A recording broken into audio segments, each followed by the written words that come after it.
Artes, Universidad Politécnica de Valencia, quien presentará su conferencia Los patrimonios migrantes como nuevo concepto de acción para la educación artística. Germán Navarro, nuestro historiador, director del Departamento de Historia Medieval, Ciencia y Tecnología Historiográfica y Estudios Árabes e Islámicos de la Universidad de Zaragoza, doctorado europeo en Historia y premio extraordinario de doctorado por la Universidad de Valencia, quien expondrá el tema La Ruta de la Seda como argumento válido para la educación en historia en museos y en artes visuales. Entonces,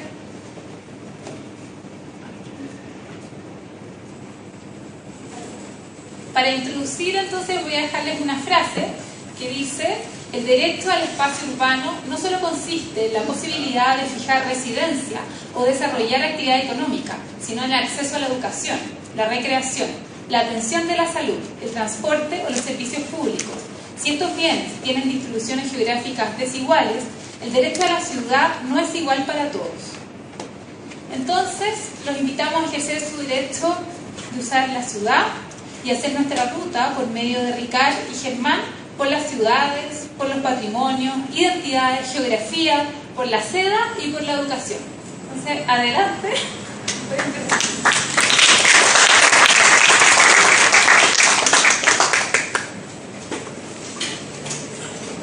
¿Se oye bien?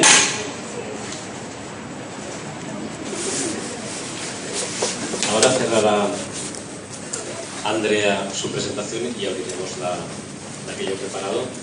Muchísimas gracias por venir, muchísimas gracias a EDARTE por permitirnos explicar algunas cuestiones aquí hoy, en Chile. Muchísimas gracias a Andrea Menéndez y a Marcela por haber organizado este acto y a Fundación Telefónica por ofrecernos los espacios. Y yo tengo que agradecer también al profesor Luis Hernández Razuri, que es quien ha motivado un poco mi visita este mes a Chile, invitado como investigador a la Universidad Católica de Chile. Y la verdad es que ha sido un mes muy intenso de trabajo, de conocer un poco mejor a la gente de aquí. Algunas caras que veo ahora tienen que ver con una actividad que hicimos los primeros días en unas jornadas sobre mediación en el Centro Cultural La Moneda, donde Alex Meza organizó estas sesiones, y la verdad es que ha sido un mes grato y muy enriquecedor.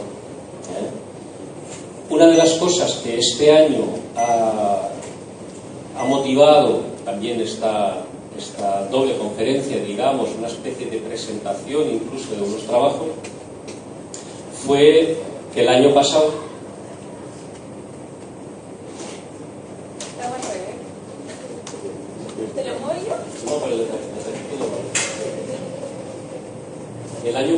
se organizaron en Valencia, en la universidad, unas jornadas de investigación que desde el Instituto de Creatividad, del cual soy ahora director, promovemos cada 4 años.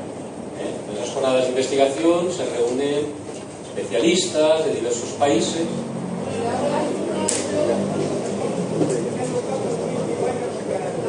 ¿Les tapo a ustedes? Pues me llevo el ratón, el mouse. Es que cuando llevo un micro así siempre me recuerda a Julio Iglesias el hey, y entonces todo es muy complicado. Yo creo que la semana completa. Interpreto la que estoy con la izquierda y el... Vale. Entonces, antes de entrar un poco en la materia, yo quería sugerirles una cosa, porque de ahí nace toda esa historia. Me gustaría que ustedes pensasen, incluso si quieren cerrar los ojos para pensar, que a veces lo que medita más, ¿cuál es para ustedes, para cada uno de ustedes, su patrimonio más preciado?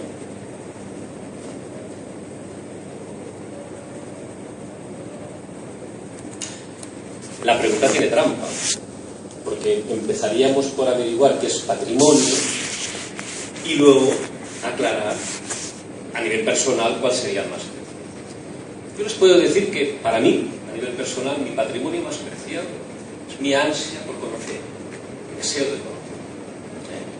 Con lo cual, y ha eliminado en esa propuesta todo lo material. Habitualmente pensamos en patrimonio, pensamos en ciudades patrimoniales que UNESCO ha declarado Patrimonio de la Humanidad, pensamos en actos, incluso canciones o muchas esencias de muchas culturas del mundo que UNESCO ha catalogado como patrimonio. Pensamos en edificios monumentales, pensamos en las tierras que posee nuestra familia, no sé dónde, pensamos en la casa que hemos adquirido. Esos son bienes materiales, evidentemente eso es patrimonio también. Pero la cuestión es cuál es el que más nos interesa, el que nos llevaríamos a algún lugar si tuviésemos que evadir, ¿no? Entonces ese ansia por saber, yo espero que no me abandone nunca, porque para mí es un patrimonio fundamental. Y a partir de ahí es algo que deseo transmitir, deseo conservar y deseo incluso aumentar el patrimonio. Un poco en esa línea de abrir la propuesta de idea de patrimonio más allá, nacieron unas jornadas de los patrimonios migrantes, porque en un mundo como el actual con Internet es muy difícil situar geográficamente el patrimonio, porque cuando lanzamos una fotografía en Internet, ¿de qué lugar es esa imagen que nosotros hemos mostrado al mundo, ¿no? Cuando en realidad es un patrimonio personal, Entonces, todas estas ideas nos llevaron, desde el Instituto de Creatividad, a reunir a 14 especialistas de 8 países diferentes, con temáticas muy diversas, pero eso sí,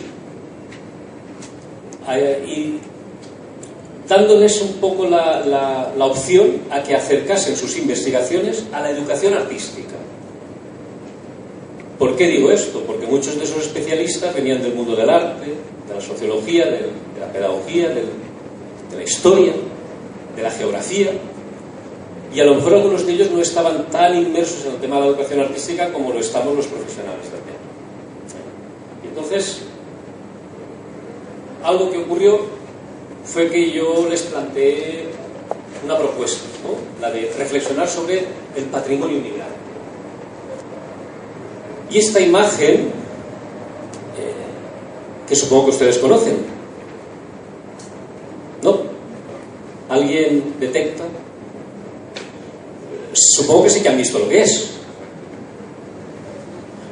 Lo que me gustaría saber, que alguien me dijese qué es lo que le ha parecido en principio. Como un edificio frente al mar, ¿no? Que podía ser incluso un edificio de departamentos en la playa. Lo que pasa es que si acercan ustedes, no la mirada en este caso, porque es más difícil de hacerlo, pero si indagan un poco más, observarán que es un cementerio. Entonces lo que ha habido ahí es una migración de la percepción. Es decir, ya no solo han mirado, sino que han visto. Y eso es uno de los trabajos que hacemos en educación artística y en cultura visual. Es también buscar significados y dar significados a elementos que son muy visuales, pero que son también culturales, incluso políticos. Lo que hicimos en aquellas jornadas fue no solamente decirle a esos especialistas que investigasen la noción, es un concepto nuevo, lo hemos inventado. Patrimonios migrantes no está en ningún diccionario, una novedad. Se trataba de ver hasta qué punto la migración forma parte del patrimonio, o el patrimonio en esencia es migrante. ¿Por qué?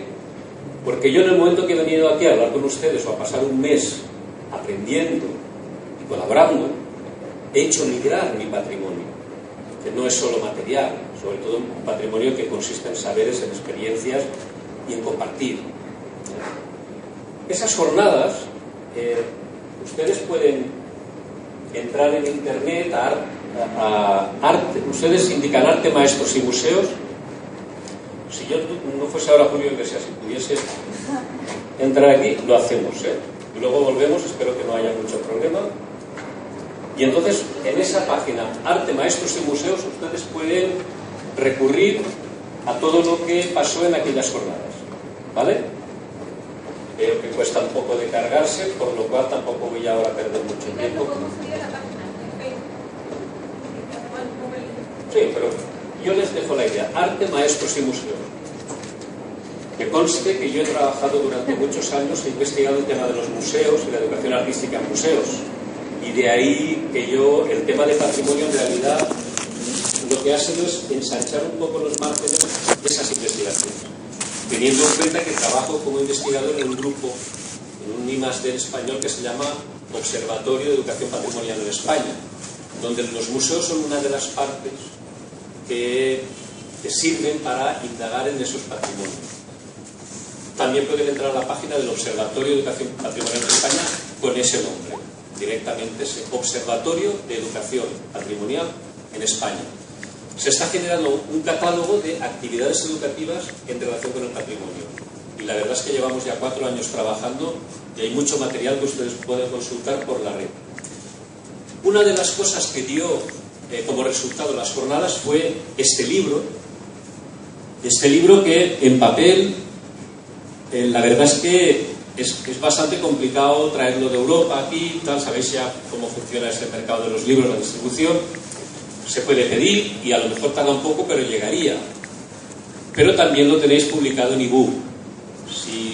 Si buscáis en Google Patrimonios Migrantes o si entráis por 3 siglas, PUV, que es la editorial, Publicaciones de la Universidad de Valencia, PUV, entráis ahí, buscáis Patrimonios Migrantes y el libro se puede descargar por ebook. Esto va muy bien a nivel migratorio, ¿no? Porque lo puedes tener ahí siempre, y en papel también se puede conseguir. Es novedad, acaba de salir y era un poco una de las propuestas que animaron a Educarte a convocar esta reunión con ustedes y hablarles del tema. En Patrimonios Migrantes intentaré ir un poco rápido. Hay una primera introducción. Yo en este texto introductorio hablo, y es lo que voy a hacer aquí, muy rápidamente, someramente, de lo que está en el libro. Pero, por ejemplo, hablo de aspectos que yo considero patrimonios particulares y defiendo mucho cómo ha evolucionado, cómo ha migrado mi lengua como patrimonio personal. Les tengo que decir que mi lengua es el catalán, mi lengua materna. El catalán estuvo prohibido muchísimos años en España. Yo nací, yo hablaba catalán en mi casa, en la calle, pero en la escuela hablaba en español, castellano, como ustedes aquí ahora. Y después en la televisión y en los libros y en las revistas era todo en castellano.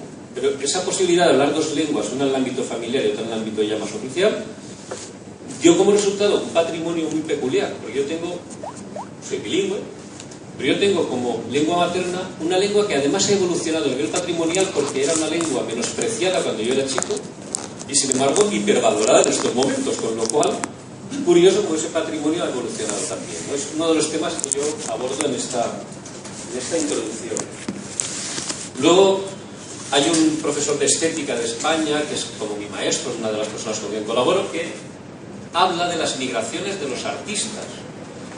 Y yo siempre lo reduzco a un ejemplo. Si un artista cubano está trabajando en Suiza, ¿de dónde es la obra que está generando? Es cubana, es suiza, geográficamente donde la ubicamos, ¿no? Evidentemente esta transición es lo que realmente acaba interesando de la obra de ese artista, esta posibilidad de transitar por geografías y por territorios. Yo creo que este es uno de los textos más bonitos del libro, el de Roser Calaf, porque habla de cómo las transhumancias, que eran los recorridos que hacía el ganado en algunas zonas de España, esas transhumancias del ganado generaron un patrimonio muy peculiar, incluso arquitectónico, porque los ganaderos se refugiaban en una especie de casas de piedra seca. Resulta que esos recorridos han sido apropiados en un sentido más amplio y ahora esas transhumancias han dado turismo cultural, al que se ha añadido, por ejemplo, el de las bodegas, cosa que nos une mucho a España y a Chile, que han convertido sus lugares de bodegas tradicionales en lugares culturales en un sentido patrimonial. Incluso los grandes arquitectos están construyendo bodegas impactantes en muchas zonas de España, que son visitadas y además son centros spa. Entonces, esa migración de lo que da de sí algo que ya era migrante, como pueden ser las transhumancias o el vino que pasa a ser zonas spa, es lo que analiza Roser Calaf o por ejemplo los museos de la memoria. O sea que aquí tenéis un ejemplo magnífico de ese trabajo, ¿no? Este, evidentemente, es uno de los más impactantes trabajos del libro, pero de este no voy a hablar porque tendréis la oportunidad de escuchar al responsable en directo dentro de un momento. Rosa Hervás y otras compañeras de su universidad lo que trabajan es la posibilidad de elaborar un discurso que equipare lo que ocurre en un sitio como Murcia, que es una ciudad española, comparándolo con lo que ocurre en Marrakech, que es una ciudad de África. Y llega a similitudes tan grandes que la verdad es que Murcia fue una zona árabe en la época musulmana española, con lo cual no es extraño que haya muchas relaciones, y esos paralelismos son los que ella trabaja a nivel también de migración, de cuestiones en la historia y en la geografía. Desde Montevideo vinieron la gente de la Fundación Al Pie de la Muralla. Ellos trabajan mucho la idea de fortificación. A mí me gustaba mucho esa idea, porque el patrimonio suena mucho a fortificación. Este es mi patrimonio, que nadie lo toque, ¿no? Es curioso, ¿no?, cómo a veces nos obsesionamos con conservar el patrimonio. Ellos hablaban de algo al contrario, o sea, recuperarlo, porque en este caso está muy olvidado o perdido. Ellos intentan, a nivel educativo, proteger el patrimonio muy olvidado de lo que fueron las murallas de las fortificaciones de Montevideo, que son muy similares a muchas ciudades de puerto que hay en toda América. Desde Bolonia, de la Universidad de Bolonia en Italia, la representación era Chiara Panciroli, que generó un museo online. Esto es muy particular porque estamos acostumbrados a los museos físicos y a las sensaciones físicas, pero los museos online y a nivel educativo como este es una propuesta muy atractiva porque son muy participativos y permiten interacción en cualquier momento, además. Desde Brasil vino Liliana Amaral, que es una promotora de acciones culturales y artísticas, y que ella, a través de Internet, ha creado una red en todo el mundo de lugares, de ciudades donde están reivindicando su patrimonio particular. Normalmente zonas muy deprimidas de las ciudades. Y en Valencia ella está muy interesada por el caso del Cabanyal, que al final se ha integrado en su red mundial. Amparo Alonso es una investigadora de algo que yo hago también, que es la educación artística para maestros, para futuros maestros. Y algo de lo que hablamos cuando ella prepara este tema, algo que es fundamental, es cómo yo transmito mi patrimonio a mis alumnos. Ese momento de transmisión es un momento patrimonial, y es un momento educativo, y es un momento de migraciones, pero migraciones en un sentido de lo que ocurre a nivel de crear aspectos educacionales, más allá de lo que sería evidentemente lo que puede comprar, vender o palpar. Yo no sé si ustedes conocen la porcelana Lladró. ¿Os les suena la marca Lladró? Una marca de porcelana de lujo. Bueno, pues es una marca valenciana, y el máximo especialista en Lladró, que es quien ha hecho su tesis doctoral sobre el tema, nos hablaba de cómo Lladró ha evolucionado desde la cerámica cursi, kitsch, no sé aquí qué palabra usan para decir, cursi, kitsch, hacia lo artístico. O sea, Lladró vende a precio de arte su cerámica. Lo que pasa es que todos nos reímos un poco de la estética kitsch de Lladró, pero al final genera un tipo de patrimonio muy peculiar, reivindicado actualmente cuando ya habían pasado los años, que esta es otra cuestión patrimonial también, lo que está de moda. De repente ahora vuelven a estar de moda en los 80, que es cuando yo era joven. Claro, los 80 forma parte de mi patrimonio personal, pero los grupos de rock o de pop de aquella época no dejan de ser ya una cuestión muy histórica casi, ¿no? Que en ese sentido lo histórico también suena patrimonial. Los patrimonios instintivos hablan de las relaciones personales y de cómo podemos generar a nivel de instinto cuestiones que acaban generando patrimonio construyendo conocimiento. Y ahí dos profesores de París nos presentaban esta opción, que era una de las más complicadas a lo mejor porque entraba mucho en el terreno de los afectos. Después René Rickenmann, que es un investigador de Ginebra, en Suiza, insistía, creo que Andrea le conoce, insistía en que el juego del lenguaje es muy importante, y él cree, y así lo explica en su texto, estamos muy amarrados a unos lenguajes que ya no se corresponden a lo que estamos haciendo actualmente. Trabaja mucho el tema de las escuelas y los museos y cómo lo curricular acaba ocultando también lo que podrían dar de sí los museos.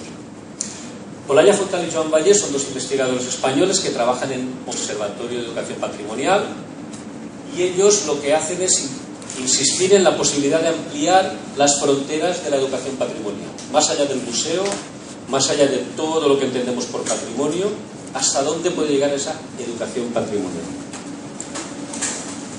Y acaba el libro con algo que yo creo que es muy especial. A mí me emocionó esta historia. O sea, en Madrid, en la Complutense, en la universidad, están trabajando el tema del Alzheimer. Claro, patrimonio suena a memoria. Imaginaros una memoria que se pierde, pero no que se pierde porque se oculta, sino porque una enfermedad, que es el Alzheimer, acaba eliminando los restos de la memoria de las personas. Pues ellos están trabajando en un proyecto con el que han descubierto que, trabajando con obras de artistas muy conocidos, se consiguen logros increíbles a nivel de no recuperar, porque es muy difícil este tipo de enfermedades, pero sí mantener ciertos indicios de que está pendiente en la memoria algunas cuestiones que en los talleres de repente se genera esto, que es maravilloso, porque con estas personas hay que ser además muy delicado, porque es todo muy frágil. Bueno, pues todo eso lo podéis encontrar en el libro. Son textos relativamente cortos, no son muy extensos. Entonces yo ahora pongo 3 o 4 fotos y no digo nada, pero que forman parte de mi patrimonio, y ahora las comparto, porque yo creo, eso sí, que el patrimonio, si es compartido, mucho más interesante.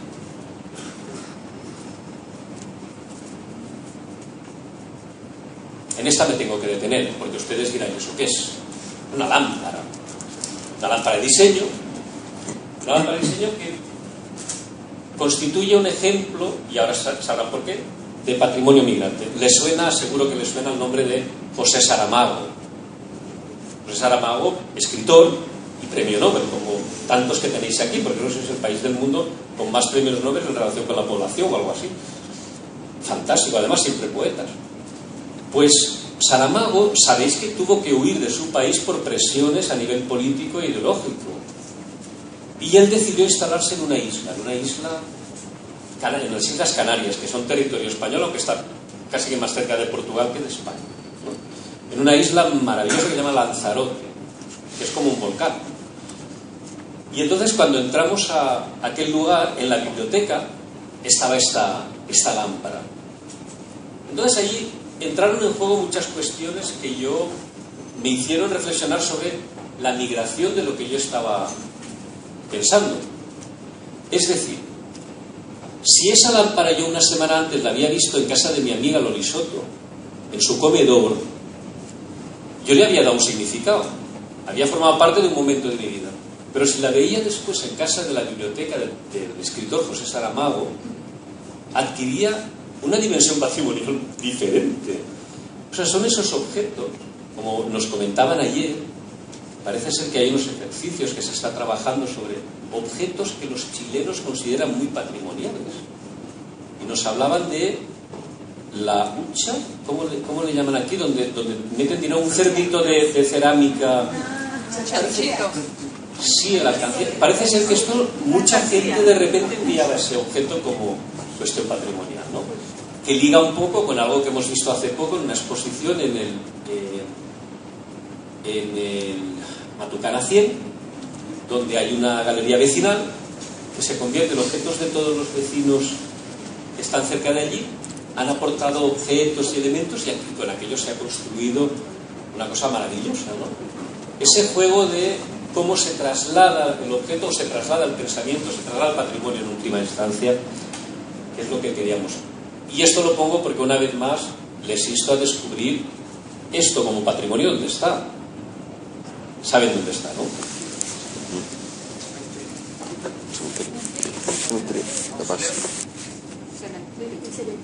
En un cementerio general. Sí, el cementerio general de aquí, me gustó. Y daros cuenta el juego, ¿no? Eso me gustó, ¿no? Familia Huerta, es que soy Ricardo Huerta. Entonces, claro, jugando con el patrimonio y el nombre y la herencia, y esto que es muy suyo, pero que ya es muy nuestro, porque hemos podido disfrutar de ese momento, en el que unos moais están viendo la montaña donde está la fábrica, es la luna llena lo que se está poniendo por detrás, en el momento que el sol está saliendo por la espalda. Momentos maravillosos que son patrimonio compartido, ¿no? Y aquí, por ejemplo, una fotografía que yo hice en el MAC, en el MAC de Bellas Artes, justo el día antes que robasen este cuadro. Lo que yo no entiendo lo que es que me la mano yo y no es Napoleón. Pero claro, como gesto ya forma parte de mi patrimonio también. Y ya para finalizar, animarles a otra cosa que dio de sí la reflexión sobre los patrimonios migrantes. Además del libro con textos de los que intervinieron, tenéis a vuestra disposición, y podéis abrirlo, y es de entrada gratuita, una revista que hacemos en Valencia de educación artística que se llama EARI, que son las siglas de Educación Artística, Revista de Investigación. Me encantaría que se pudiese abrir para que veáis lo sencillo que es entrar a EARI. Entráis a la revista y gratuitamente podéis acceder a todos los artículos. Los 37 artículos del último número se corresponden con artículos de gente que envió propuestas a estas jornadas y que luego fueron elegidas por el comité científico para formar parte de la revista. Entonces, no voy a esperar porque no quiero tampoco alargar esto, pero que sepáis que EARI o Educación Artística Revista de Investigación o revistaeari.org podéis acceder a todos esos artículos. Otra forma también de acceder a todas estas informaciones es a través de academia.edu, que es un repositorio en el que podéis encontrar mi perfil y ahí encontraréis también otras cuestiones que han dado de sí estos patrimonios migrantes. Yo me he alegrado muchísimo de compartir con ustedes esta migración patrimonial de lo que sé y de lo que me gusta compartir. Gracias.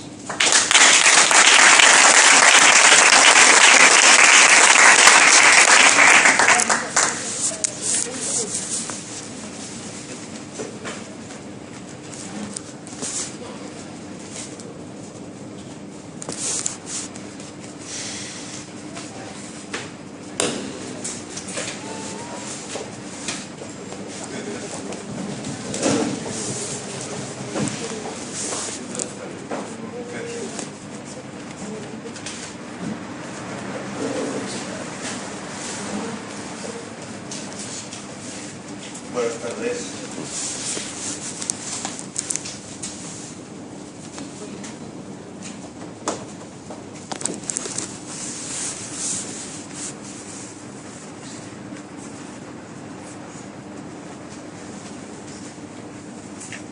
Muchas diapositivas, pero los paso rápido. No se asusten, que no procuraré que sea lo más agradable posible, ¿no? Que de eso se trata, de que ustedes puedan ver un ejemplo concreto del estudio de los patrimonios migrantes, ¿no? Sí, es que estaba bien puesto este y el otro estaba suelto para cogerlo, pero en la anterior conferencia suele pasar cuando te dan una clase, pues ha cogido que no debía coger y se ha cargado el que estaba. Pero bueno, suele pasar. Yo comienzo dando las gracias a la sociedad chilena, gracias, a la sociedad chilena de Educación por el Arte y a la Fundación Telefónica por la oportunidad que nos ofrecen de presentarles estos materiales y estas reflexiones. En mi caso, el tema de las rutas de la seda lo voy a presentar además como creo que es un argumento válido para la enseñanza de la historia, para la dinámica de los museos y por supuesto también como un elemento importante a considerar en el estudio de la cultura visual. Bien, la desubicación geográfica de los patrimonios se configura como un tema de gran interés para tener en cuenta en la educación artística. Las migraciones de artesanos y comerciantes, las transferencias de saberes y tecnologías son fenómenos clave para comprender el mestizaje de ideas y fomentar la integración entre culturas. La realidad del territorio como camino permite entender que los tránsitos e itinerarios devienen expresión de la circulación de los patrimonios de muchas sociedades. ¿Me están escuchando? Bueno, de muchas sociedades que luego dejan memoria histórica de esos acontecimientos, ¿no?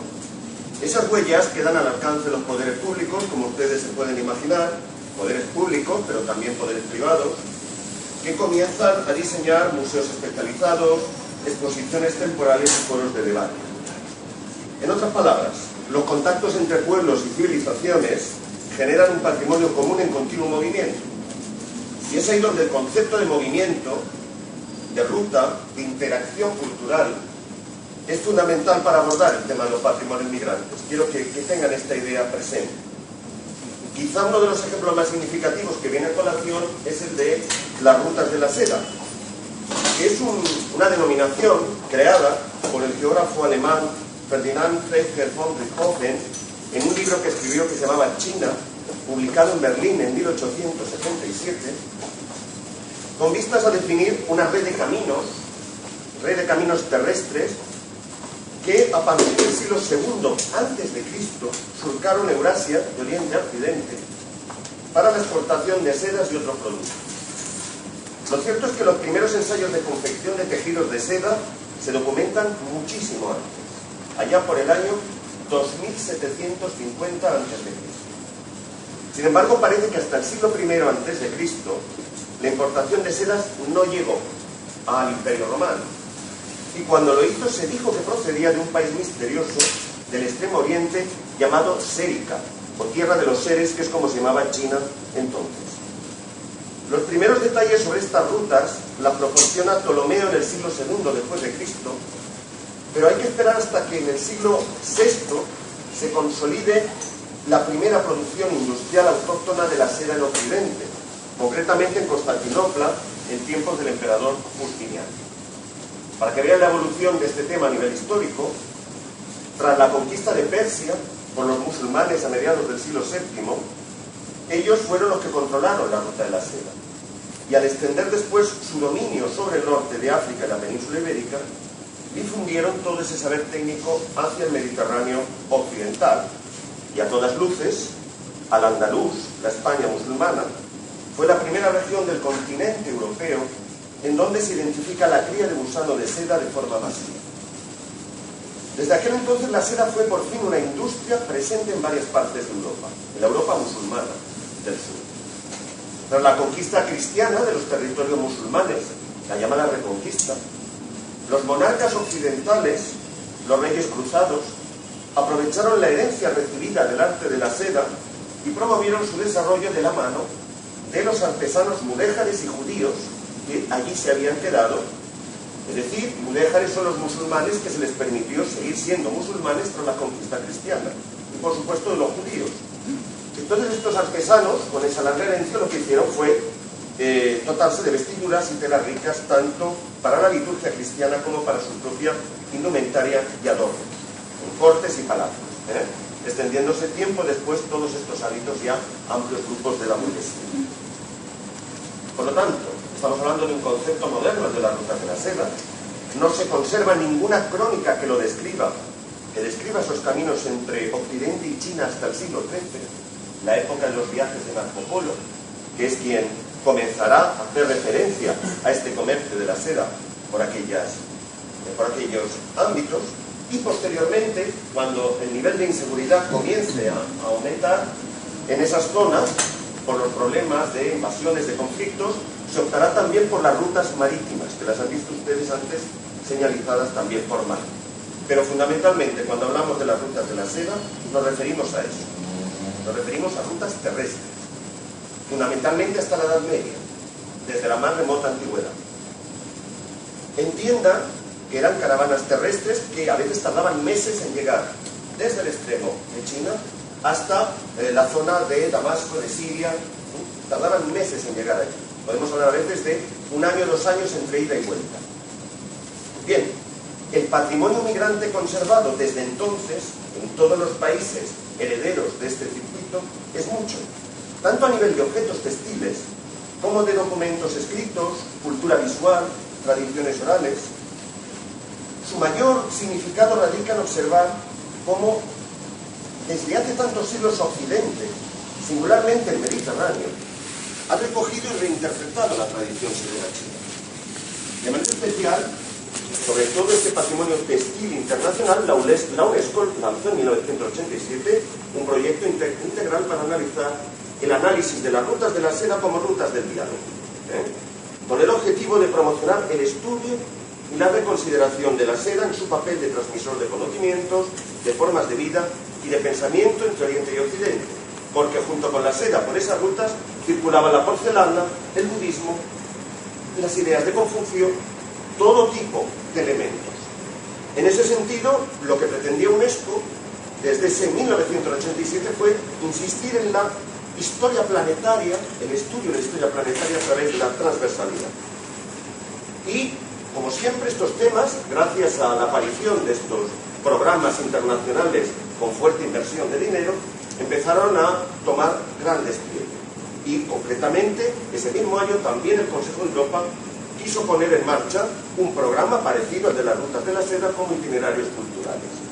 De manera que se centró en Europa y planteó una serie de objetivos que eran muy parecidos, sobre todo con carácter turístico, a lo que se estaba abordando paralelamente en temas como el Camino de Santiago, el hábitat rural como arquitectura sin fronteras, Europa antes de Europa, con aspectos referidos al mundo de los celtas, vikingos, monasterios, ciudades hanseáticas o grandes movimientos artísticos.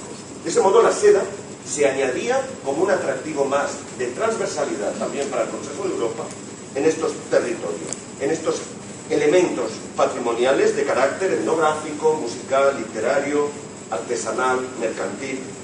Bueno, y siguiendo esta dinámica, en 1990 ya se fundó una comisión española de la Ruta de la Seda que puso en marcha, junto con la comisión portuguesa, todo un programa de estudios. Tuve la suerte de que eso coincidiera con el momento en que yo estaba haciendo mi tesis doctoral, y en ese instante mi maestro me encargó que comenzara el estudio de la industria y el comercio de la seda en la Valencia de los siglos XV y XVI dentro de este programa marco. De manera que entré en contacto también con lo que era la primera exposición itinerante que hubo, movida por la Comisión Española de la Ruta de la Seda, sobre la seda en España, leyenda, poder y realidad, que sirvió además para hacer ya grupos de investigadores que estuvieran dispuestos desde el ámbito de la conservación, la museística, la restauración de tejidos, especialistas, textiles de todo tipo, gente de tecnología, de empresas textiles y por supuesto historiadores, historiadores del arte, antropólogos, ponerse en marcha a trabajar. Yo me centré aquí, ven ustedes, el fragmento de España, que es de la península ibérica. Aquí está la de Valencia, aquí está Zaragoza, aquí Barcelona. Yo me centré en mis estudios allí. Encontré la posibilidad de acceder al archivo gremial más importante de España, que es el del Colegio Alto Mayor de la Seda, que desde el siglo XV conserva ininterrumpidamente toda esa documentación de los libros gremiales, que me permitía acceder directamente a esa cuestión.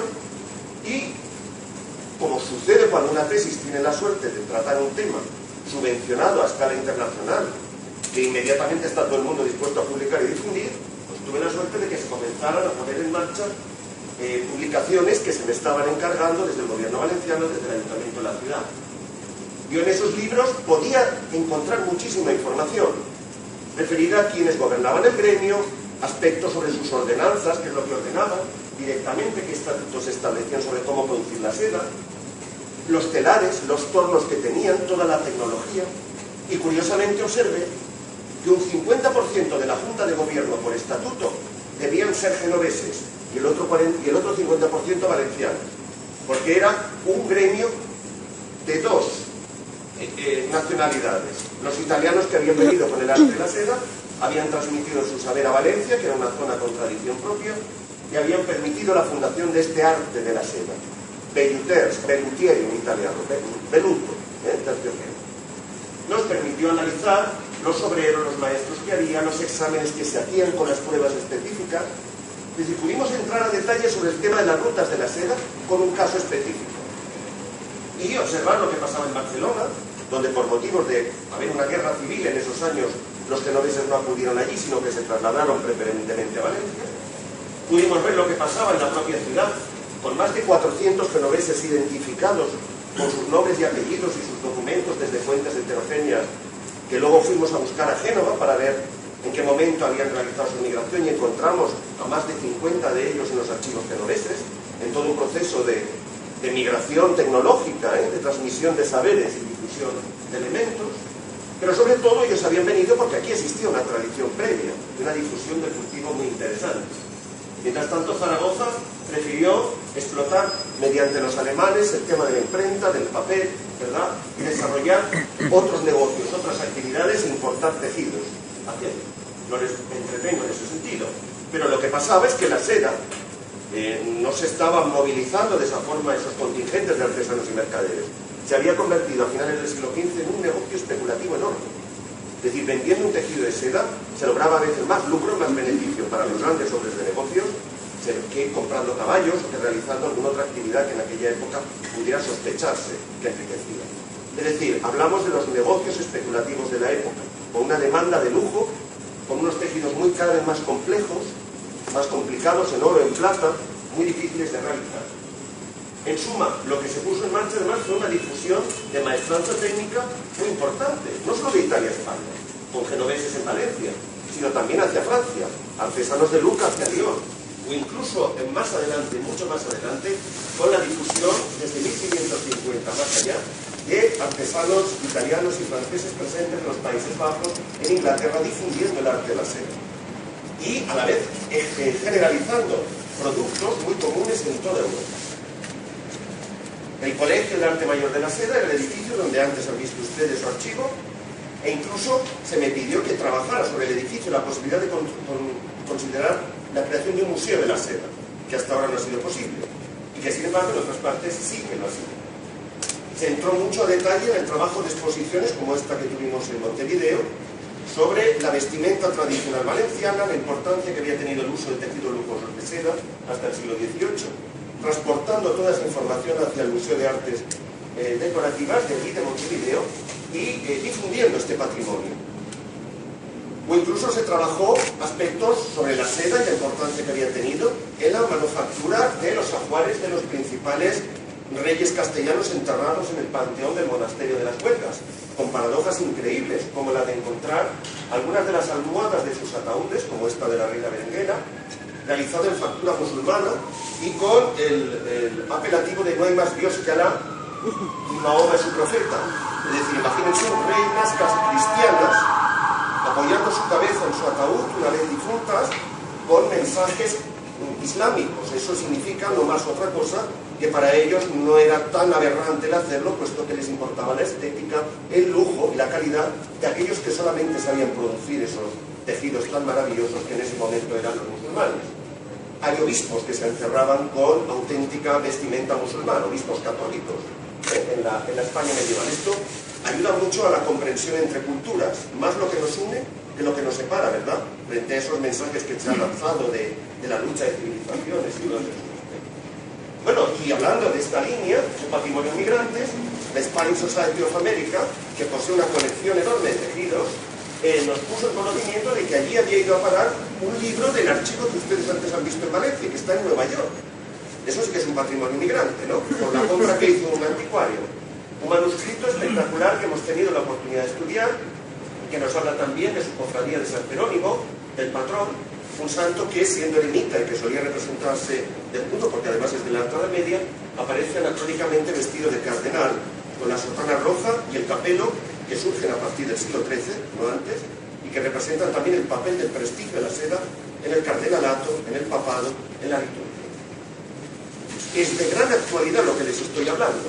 En 2012 se ha puesto en marcha también una fantástica exposición que se llama La Luz de la Seda, que pueden consultar en internet, y que plantea todas las colecciones de tejidos nazaríes del Museo Lázaro Galdiano y del Museo de la Alhambra.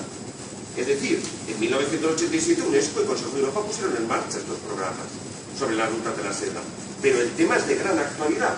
La seda nazarí está presente, la tienen en internet y se ha expuesto durante 2012 en Granada. El año España-Rusia en mayo de 2012 también sirvió para tratar en los museos de etnografía valencianos el tema de la Gran Ruta de la Seda. Porque para el Cáucaso la Gran Ruta de la Seda es un factor de identidad tan importante como para aquí lo pueden ser otros.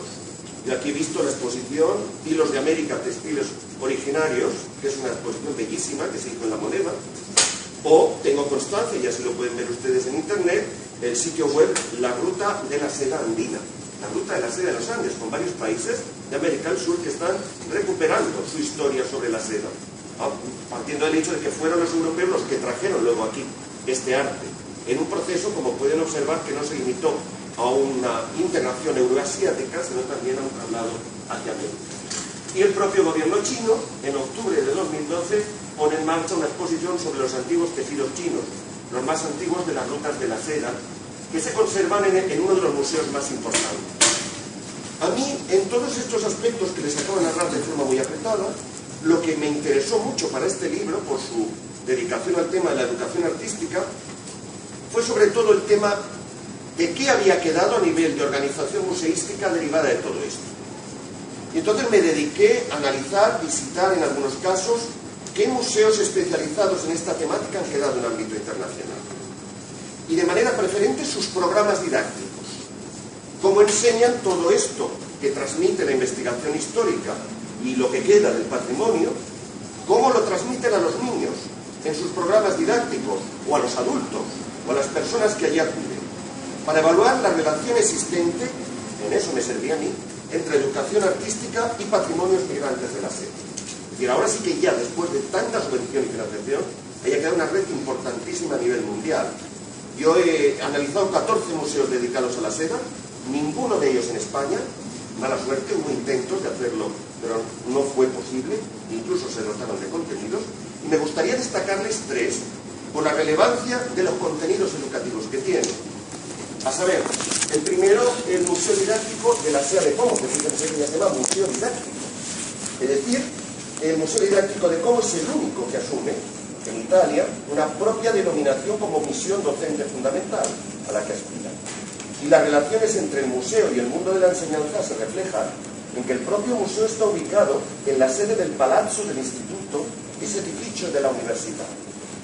Subrayando la continuidad entre el mundo productivo de ayer, del pasado, el museo con su maquinaria, ¿verdad?, y la realidad de hoy y de mañana, la escuela que prepara en la universidad a los futuros técnicos industriales especializados en el textil.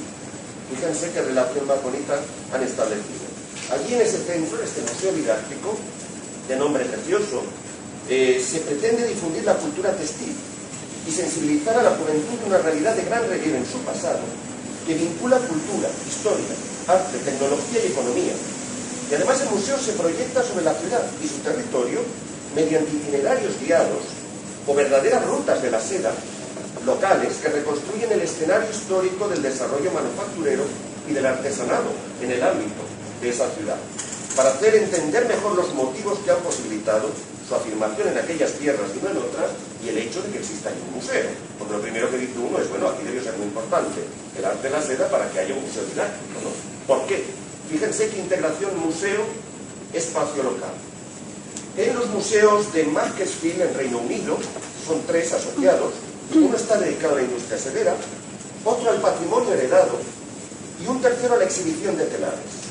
Disponen de diversas experiencias docentes vinculadas al currículo nacional de educación primaria, entre las que destacan una dedicada a explicar las causas del desarrollo de este negocio en aquella ciudad, detallando las diferentes fases del proceso de producción desde la agricultura hasta la industria mediante contenidos interactivos.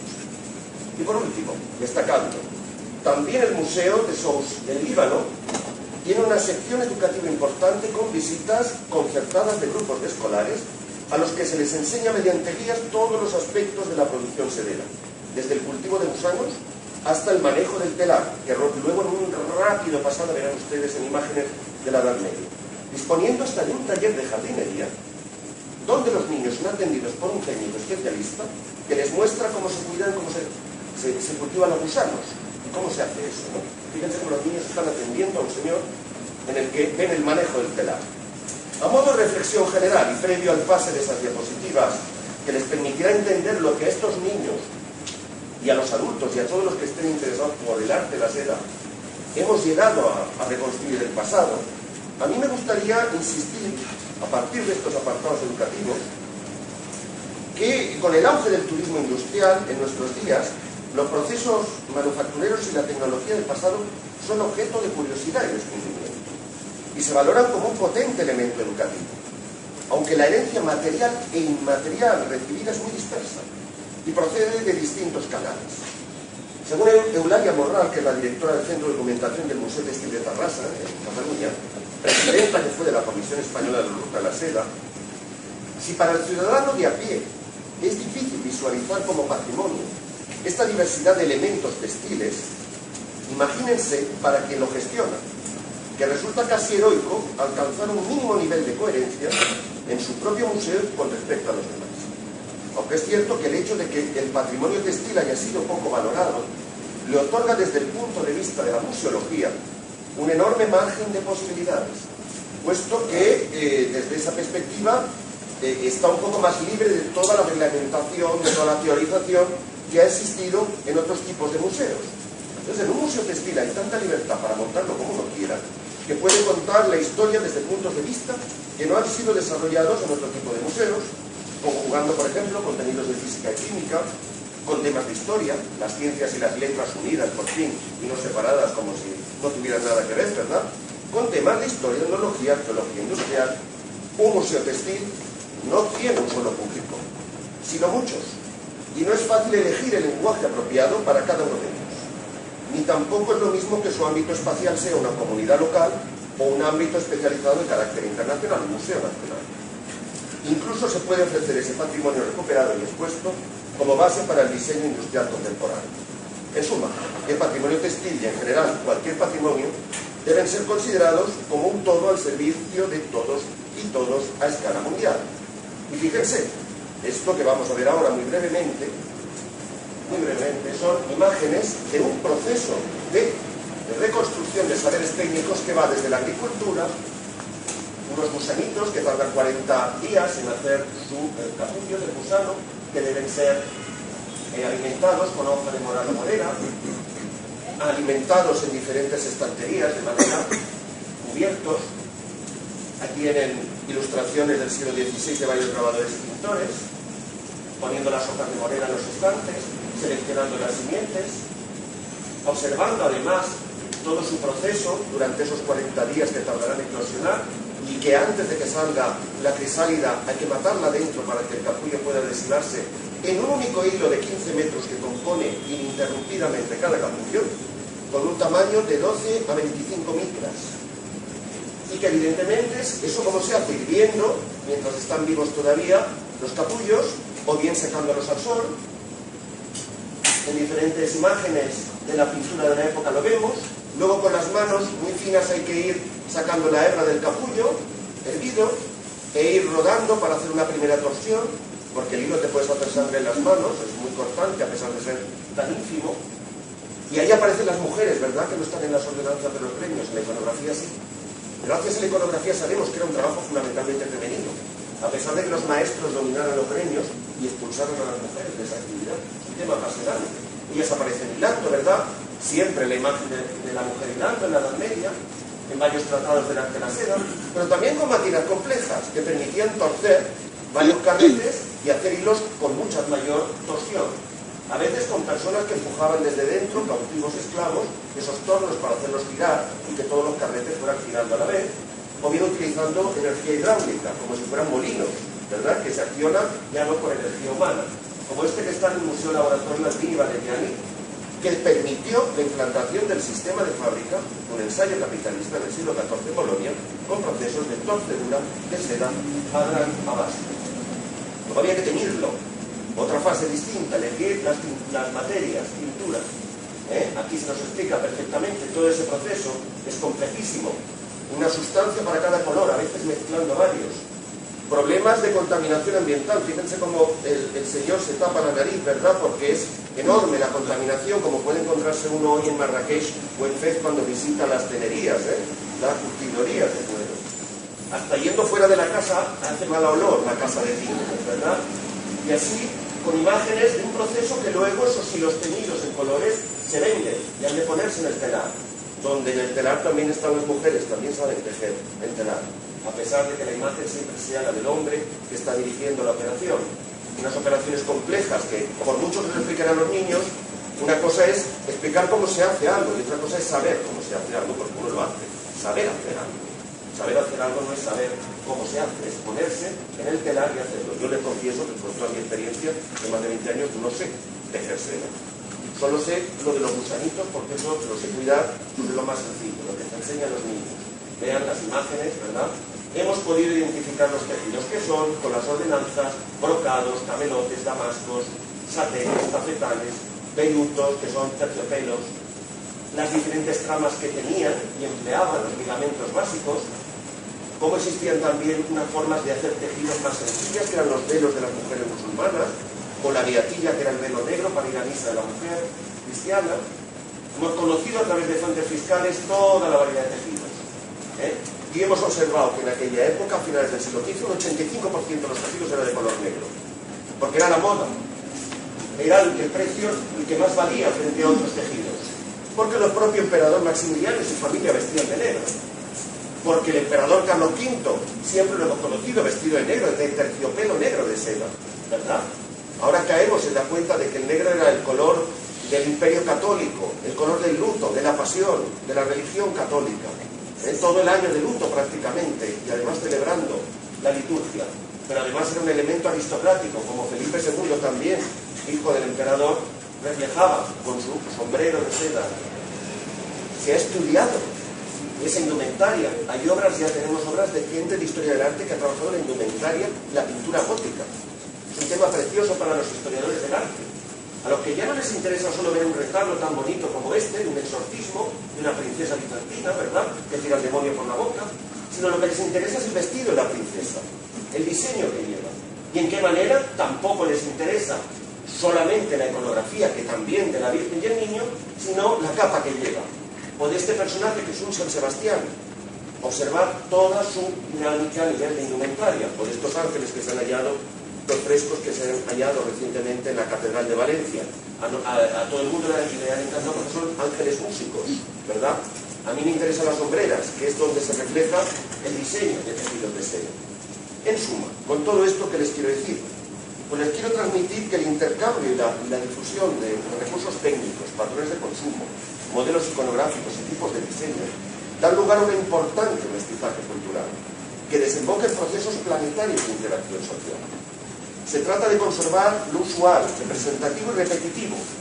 En definitiva, creo que las rutas de la seda, como itinerarios culturales, han favorecido la emergencia de nuevas estrategias didácticas para museos y exposiciones, con un beneficio directo para los educadores especializados en la intervención pedagógica sobre patrimonio, generando una asociación directa entre educación artística y educación patrimonial.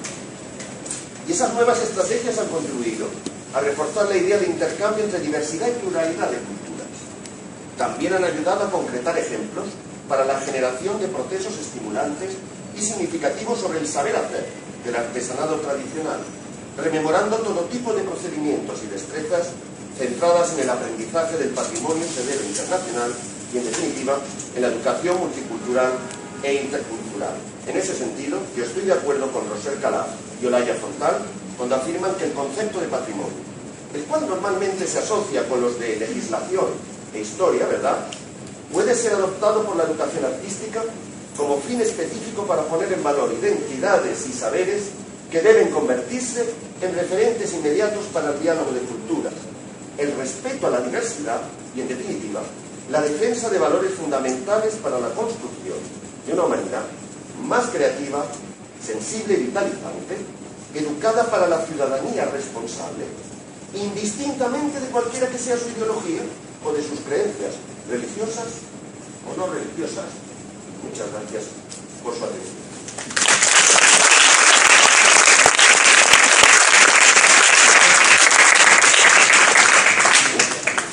Sí, si quieren hacer preguntas, nos podemos...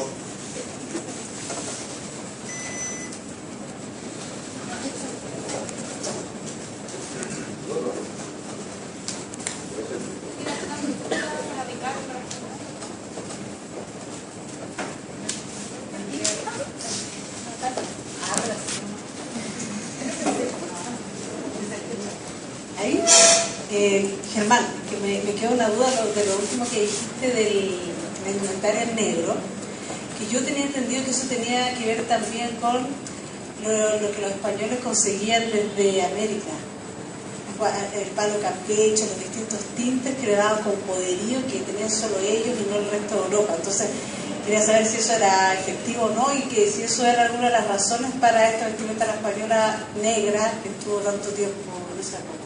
Bueno, pues te debo decir que el color negro se obtenía en España con producción autóctona de la granada, el árbol de la granada. La granada es un fruto que ustedes saben que es cuidado porque si se manchan de granada, eso sí que no se va. Y también del tanino, y con hierro, a veces con mineral de hierro, también algunas sustancias derivadas de eso. Existe un libro que habla de las materias tintorias que luego se exportaron desde América, después de todo el proceso de llegar a los europeos, hasta Europa. Y fundamentalmente, aparte de lo que has mencionado, era el palo Brasil, el índigo y la cochinilla. Esos tres fueron las principales exportaciones que se trajeron, que llegaron de América. Pero el tinte en negro ya se conseguía no solo en España, sino que existe un tratado sobre cómo teñir en negro en Génova, en Italia, porque utilizaban otras variedades, especialmente el tanino, reforzado luego con goma arábiga, para fijar esos colores aquí. O sea que las investigaciones matizan esta idea. Yo aprovecho para pedir disculpas por lo apretado que ha sido mi síntesis, porque ya se puede imaginar que he tenido que coger el acordeón y apretar así porque no tengo tiempo. Discúlpenme por si he sido poco explicativo en algunos momentos. ¿Una pregunta? Yo estoy contando cuántos hay vestidos de negro. Es habitual en invierno. Es habitual en invierno que pocas personas lleven colores vivos. El color vivo es la flor del verano.